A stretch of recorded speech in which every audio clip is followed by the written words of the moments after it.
UNED Derecho, audioclase. Los primeros minutos del mundo del derecho van a estar centrados en una introducción al derecho eclesiástico del Estado. Por ello se encuentra con nosotros el profesor de la asignatura, Daniel Pelayo Olmedo. Bienvenido al programa y muy buenos días. Hola, muy buenos días, Charo. Un primer paso para conocer qué es el derecho eclesiástico es que nos dé un concepto, cuál es la idea de derecho eclesiástico del Estado. Ante todo, gracias por la amable invitación a participar en este espacio. Y sobre esta pregunta que me realizas, Charo, quiero empezar realizando una observación. Creo que es importante que no nos ajustemos a una definición excesivamente doctrinal o científica, pues entiendo que la función de este espacio va a ser acercar a todos ustedes, los alumnos que van a afrontar por primera vez el estudio de la asignatura, la materia. Por lo tanto, esto me va a obligar en determinadas ocasiones a pasar de puntillas sobre determinados aspectos que son especialmente controvertidos y que efectivamente van a requerir una mayor explicación, pero eso lo dejo para cuando los alumnos estudien en el manual, porque si no me saltaría el carácter introductorio de este programa. Bien, si me preguntas qué es el derecho eclesiástico del Estado, empezaré dando esa pequeña definición que podríamos dar de la siguiente forma. Sería ese conjunto de normas de naturaleza estatal que pueden ser de origen unilateral o bilateral y que tienen por objeto regular la libertad de pensamiento, conciencia y religión. Ese concepto que nos acaba de exponer sobre el derecho eclesiástico del Estado tiene tres elementos básicos, ¿no? Él ha hablado de naturaleza estatal, de origen unilateral y bilateral, y también como objeto de la materia la libertad de pensamiento, conciencia y religión. ¿Nos puede explicar estos elementos? Sí, efectivamente. La verdad es que cuando se da esa definición, lo primero que salta a la vista son esos tres elementos y evidentemente son imprescindibles para entender lo que es el derecho eclesiástico del Estado. El primero de ellos es efectivamente la naturaleza estatal de las normas. Es importantísimo que tengamos en cuenta que de lo que se va a tratar es de derecho estatal, de derecho público, no de derecho privado ni derecho confesional. Por lo tanto, todas las normas relativas a esta materia nos las vamos a encontrar en el ordenamiento jurídico español. Siguiendo la jerarquía normativa, pues primero vamos a tener que atender a la Constitución española, nuestra norma suprema, y luego posteriormente a todas aquellas normas que se encargan de desarrollar el derecho contenido en el precepto constitucional. Estoy hablando, por ejemplo, de la Ley Orgánica de Libertad Religiosa o de los reales decretos que lo que hacen es que estructuran aquellas materias que quedan un poco abiertas dentro de las normas. Por lo tanto, son normas estatales. Esas normas estatales pueden ser de origen unilateral o bilateral, que es ese segundo elemento al que hacía referencia. Evidentemente, cuando al decir de origen unilateral o bilateral, estamos haciendo referencia a la posibilidad de que esas normas provengan directamente de forma unilateral del Estado, de los poderes públicos, o bien que sean el fruto de un acuerdo, de un consenso entre aquellas instituciones, en este caso la Administración, y los interlocutores válidos para el pleno ejercicio del derecho, que normalmente suelen ser las comunidades ideológicas y religiosas. Y finalmente, ese tercer elemento, que es el objeto de la materia, es sobre qué versan esas normas. Pues hemos utilizado la nomenclatura de libertad de pensamiento, conciencia y religión, porque es la utilizada en la Declaración Universal de Derechos Humanos. Evidentemente hay otras. Si los alumnos cogen el manual de la asignatura, verán que se llama libertad de creencias, o el profesor Souto se refiere a ella como libertad de creencias. Hay otra que es simplemente libertad de conciencia, o por ejemplo nuestra propia Constitución habla de libertad ideológica y libertad religiosa. Pero lo importante, independientemente de esa definición, es que tengamos en cuenta una cosa, que se trata de una única libertad, un derecho, que es la libertad de pensamiento, conciencia y religión. Eso sí, que tiene diversas manifestaciones, pueden ser ideológicas, pueden ser religiosas, o puede ser no tener ningún tipo de creencia. Y luego, que en el ejercicio de ese derecho hay una doble dimensión. La dimensión individual, es decir, la posibilidad de que el individuo tenga unas u otras creencias o no tenga ningunas, y la dimensión colectiva. Esto se plasma en el ejercicio del derecho en muchas ocasiones, y todos somos conscientes de ello. Para poder ejercer nuestra libertad religiosa, pues acudimos a celebraciones, por ejemplo, ritos matrimoniales, enterramientos, etc. Y esto conlleva el hecho de tener en cuenta a los grupos religiosos o a los grupos ideológicos que aglutinan a todos esos individuos. Como verás, todas esas cuestiones, o todas las cuestiones que van a aparecer en el programa, se ajustan a estas pautas esenciales. Así que el programa directamente va a responder a estos elementos, a estos parámetros que hemos dado en un principio. Sin embargo, previamente tenemos que tener en cuenta una serie de acontecimientos históricos que han modulado el concepto de derecho eclesiástico del Estado a lo largo de la historia. Son muy importantes. La secularización, la reforma protestante, etcétera, son elementos que nos van a servir para tener un conocimiento de cuál ha sido la evolución del derecho eclesiástico a lo largo de la historia, y además tenemos que tener en cuenta el tejido internacional en el que se inserta el ordenamiento jurídico español, por el propio artículo 10.2 de la Constitución española, que dice que la interpretación de los derechos fundamentales sean de acuerdo a los tratados internacionales. Entonces, todo esto nos dará las pautas, las herramientas imprescindibles para poder conocer cómo se establece o cómo se regula la libertad de pensamiento, conciencia y religión en el ordenamiento jurídico español. Y entonces, ¿cómo está plasmado? ¿Cuáles son las características del derecho eclesiástico español? Pues bien, esto también responde directamente a la parte final del programa. Es decir, el ordenamiento jurídico español recoge la libertad de pensamiento, de conciencia y religión con otra nomenclatura distinta, la llama libertad ideológica, religiosa y de culto, en el artículo 16 de la Constitución española.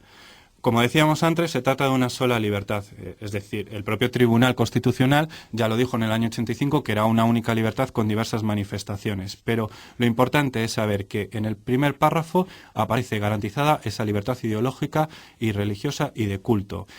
¿A quién se la garantiza? Se la garantiza a los individuos y a las comunidades en los que esto se integra, con el límite del orden público. Por lo tanto, nos encontramos con un concepto que tiene un contenido de libertad ideológica y religiosa y, además, con esa relación en cuanto a la titularidad de los individuos y de los colectivos. ¿Cuál es el contenido de la libertad ideológica y religiosa en el ordenamiento jurídico español? Pues, en primer lugar, la libertad de tener unas u otras creencias o no tener ninguna, la libertad de expresarla y, finalmente, la libertad de actuar conforme a ellas o no verse obligados a actuar en contra de ellas, que es donde se inserta el tema de la objeción de conciencia. Entonces, sobre esos contenidos se van desarrollando las diversas lecciones que aparecen en el programa. Por otro lado, con respecto a la relación entre los individuos y las comunidades, digamos que la clave no aparece expresamente recogida en el artículo 16, aunque, como ves, hemos dicho antes que se trata de comunidades en las que se integran los individuos, pero además hay otro precepto que nos apoya a aseverar que se trata de un derecho personal y luego derivado de los grupos, que es el artículo 10 de la Constitución española, donde se propone la dignidad de la persona, el libre desarrollo de la personalidad y los derechos que son inherentes al ser humano como fundamento del orden político y de la paz social. Es decir, en el ejercicio de los derechos, primero están los ciudadanos y luego, posteriormente, de forma derivada, los grupos en que se integran para hacer más efectivo y más pleno ese desarrollo del derecho. En el segundo párrafo de ese mismo artículo 16 se recoge la inmunidad de coacción del ciudadano a la hora de profesar unas determinadas creencias o no profesar ningunas, al impedir, literalmente, el hecho de que el ciudadano se vea obligado a declarar sobre sus propias creencias. ¿Qué significa esto? En realidad, lo que se produce es el establecimiento de una neutralidad del Estado ante las creencias religiosas de los ciudadanos. Al Estado no le interesa participar del acto de fe de sus ciudadanos. Él entiende que sus ciudadanos tienen creencias religiosas, las garantiza, pero no entra a valorar si son moral o éticamente mejores o peores o si tienen que realizarlas o no realizarlas. Y todo esto se completa con el párrafo final del artículo 16.3 de la Constitución española, en el cual se establece o se estructura ese mecanismo de relación a la hora de tener que tratar con los grupos. En primer lugar, establece la separación entre las instituciones, en este caso religiosas, y los poderes públicos. Esa separación se acompaña con la neutralidad de la que hemos hablado previamente y configuran en total un sistema laico, o en palabras del propio Tribunal Constitucional, de laicidad positiva. ¿Por qué es positiva? En este caso es positiva porque al final de ese párrafo tercero del artículo 16.3 se prevé la posibilidad de mantener acuerdos de cooperación con las confesiones religiosas, que nos lleva a esas normas de carácter bilateral.